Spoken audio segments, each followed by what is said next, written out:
Hello, and welcome to the Alopecia Advocate podcast. I'm your host, Stephanie Anderson.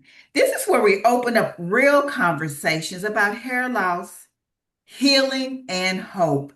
This is also a space where education, empowerment, and breaking the stigma around hair loss and other forms of alopecia are have. Together, we'll explore stories, science, and strategies that can help us all see beauty, strength, and confidence in a new light. Today, our special guest is Celeste Renteria. We're going to dive into her journey, her insights, and what drives her work to support and inspire others. But first, let me share a little bit about Celeste. Celeste is a licensed cosmetology operator, instructor, and certified hair loss practitioner with over 15 years of experience in the beauty and wellness industry. She specializes in trichology, which is the science of hair and scalp health, and is passionate about helping individuals understand and treat the root cause of hair loss. Through her business, Agape Hair Restoration, Celeste provides customized hair and scalp therapy using organic, plant based treatments. Her approach blends holistic wellness with clinical knowledge, empowering clients to restore their confidence one scalp at a time. Whether in the classroom or behind the chair, Celeste's mission is clear: to educate, elevate, and restore. Her passion for student success and her deep knowledge of hair biology make her a sought after educator and trusted voice in the field of trichology. Celeste, thank you for joining me here today. Thank you for having me, Stephanie. Well, we're going to begin the question, but I want to share that, your history in the beauty field is extensive, but now you're kind of doing a little bit something different. Tell me what you're doing in the schools and how that shows for you. Well, last year, I finally took a position at Milby High School.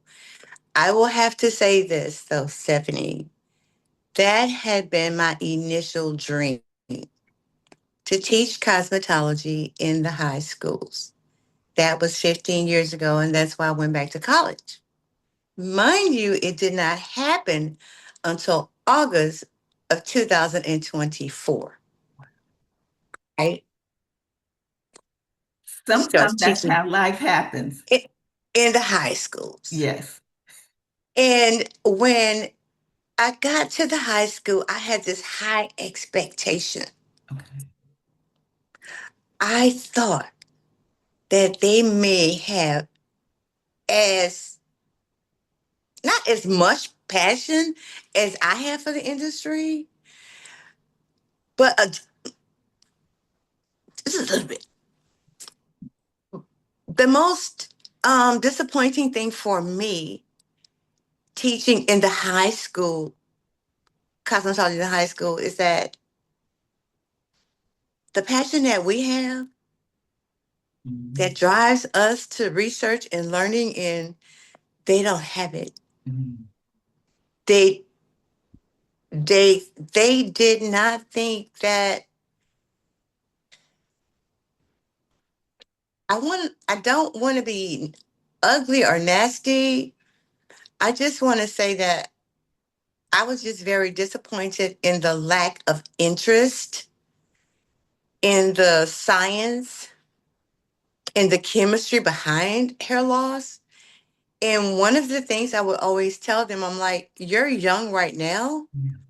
but trust me, you want to listen and you want to learn as much as you can, because there's going to be a day when you're going to find either yourself or someone very close to you that's having a hair loss issue. Yes. And it's the truth. Yes. We all have hair. That's one reason why you should be interested in learning about it, Yes. because you have it. I love this. So the mere fact that, and as you were sharing, I go about thinking about my history and my passion for hair.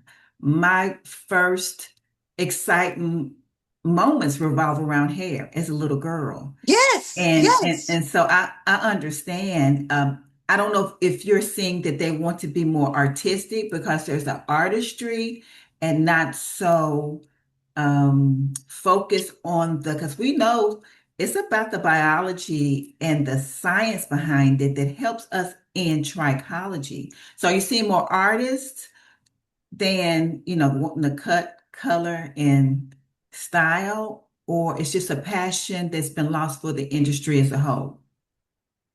Can I be candid? Yes, please.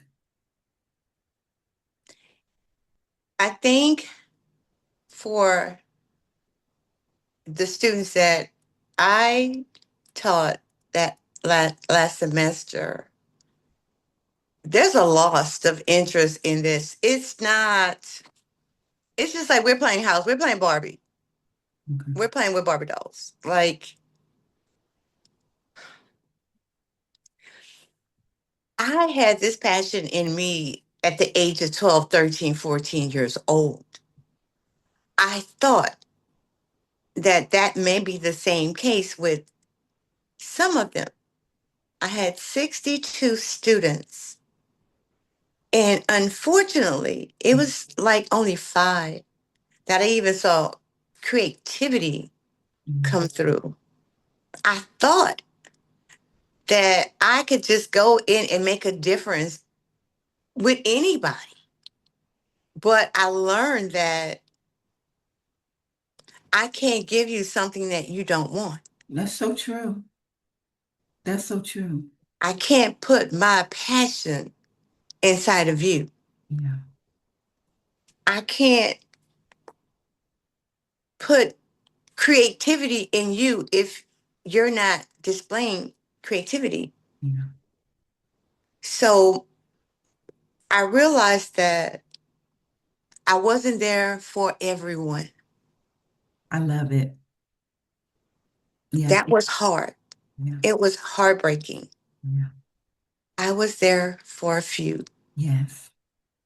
And those And few are going to be impactful. And I think that's our expectations. Sometimes we have to gauge because we can't save the world, but we can impart into those that allow us to. Now, I'll say this too. Of those other, you said you had 60 plus, of the others, possibly at some point in time, they may reflect on, because like you said, as they mature, as they get older, either themselves or someone that they care about, maybe needing the information that you are trying to share with them as far as, you know, the importance. Because what we're here today, and I appreciate you saying this because it starts at that level of people that you're working with now in school, in high school. Even I know that they don't offer the vocation of cosmetology in grade school. I don't think. I think they're trying to change that in some areas because it wouldn't hurt. But I think that this is where it starts, and they need instructors like you who are passionate and knowledgeable, because it takes more than passion to do what you do. So what would you say? Because we're here to talk about the alopecia part of it, and I'm not quite sure. Are you seeing alopecia in the classrooms or in the school campuses, or what are you seeing about alopecia? unfortunately, I saw it. I saw it,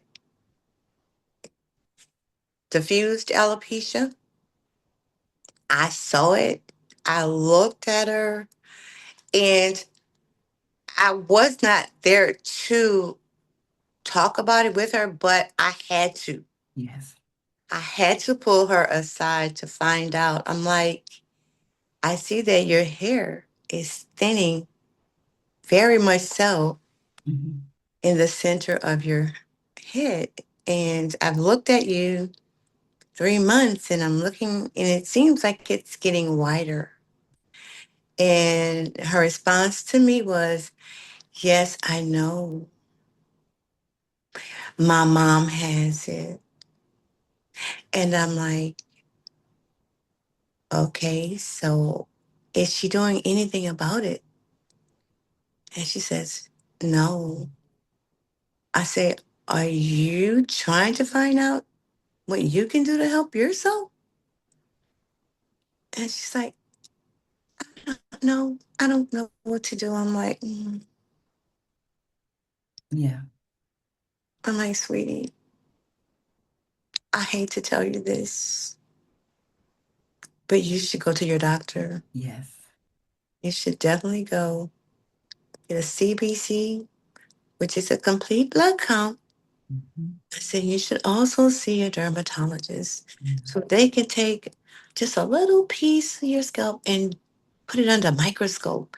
And they can tell you just about exactly what you're dealing with, which I Mhm. already knew, but Yeah. I couldn't tell her. Yeah. Exactly. They're 15, 16 years old. I feel like they're going to be lost in the future for the ones that have this opportunity to learn about cosmetology. And I'm not going to always throw trichology in there. I'm going to Exactly. always throw hair loss in there. I don't care what I'm teaching. I Yes. can teach color. Yeah. It doesn't matter. I'm Yeah. going to put it in there because it goes in there, It's all relative. Yes. Exactly. and I asked her, I said, well, tell me, Mhm. what do you eat? What's your eating habits like? She says, well, I eat okay. She said, but my mom says, can I be candid? Of course. My mom says she thinks it's because I vape too much. I Mhm. almost fell out my chair. Yeah. Yeah. Yeah. Lifestyle choices. I said, that's a life. Yeah. I said, that's a choice that you're making. I Yeah. said, your body is young. Yes. I said, but baby, I said, I'm sorry, excuse me, I'm from Louisiana. We call everybody baby. It's nothing personal. Yeah.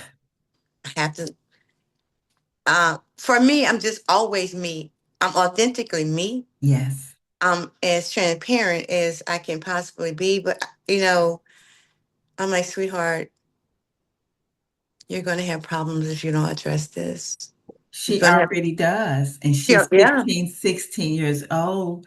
And yeah. it sounds like, thank God she has you because it sounds like she's resolved herself because her mom has it, Hmm. that there's nothing that can be done. And we know it's by practice that the sooner you address something, she has diffuse thinning, and it sounds like that there are some different things that she can do to change that would enhance and possibly bring back restoration. But Right, she's seeing it. There's it's this is the training ground that you're in that is an opportune moment for those that will heed it. So I'm glad that you're there to instill because you're right. It's all relative. Even if you're teaching color, whatever you're teaching. whatever. Yeah, whatever subject, Yes. whatever. It's something that is there. And I don't want to jump ahead, but one of the things that I look for in the future Uh-huh. that Texas TDLR Okay. would implement trichology in their cosmetology course. Yes. Because if they can get it while they're in cosmetology school in high school, Yes. or even in cosmetology, period, Period. that's going to make a world of a difference. Yes. It may save some hair. It may save some No, strain. it will save some hair. Mhm. If, Mhm. see, knowledge is power, Yes, it but is. it's only power when you use it. When you apply it, come on now. Yes. So true. So this is the thing that we know that we have a responsibility as thank goodness that you are responsible to share with your students, regardless of their gauged interest. Mhm. I wish that at that point in time when I was going to cosmetology school that there was more information about hair loss. There was a little blurb about, I think they gave us a definition of trichology, but there was Right. there was Right. nothing in depth. Now there's a page. Now there's a page, Yeah. but it still doesn't say much. Yes. We Yeah. know. We Yeah. know. We know. We see It's it. an ongoing learning Yes. thing. Yes. We're constantly learning Yeah. new things about hair loss. Yeah. And I wonder when she said, because we know that, we were raised up parents saying we are what we eat, but we didn't know how true that was, how our Right. body, we really didn't know. But I wonder when she says her mom said, I eat okay, what does that consist of? What is okay eating? But the lifestyle choices, what she's consuming or allowing to enter her body, they haven't even really done enough research about how vaping and how that smoke affects people. And it's really targeted toward children because of the flavors and the names of well, that'd be a whole nother subject we could get on, but Right. it's unfairly marketed to them. So it's cool, you look cool doing it. So many different things that unfortunately those age of kids are really for dealing with. It's really unfair and unfortunate. Yes, it is. It is.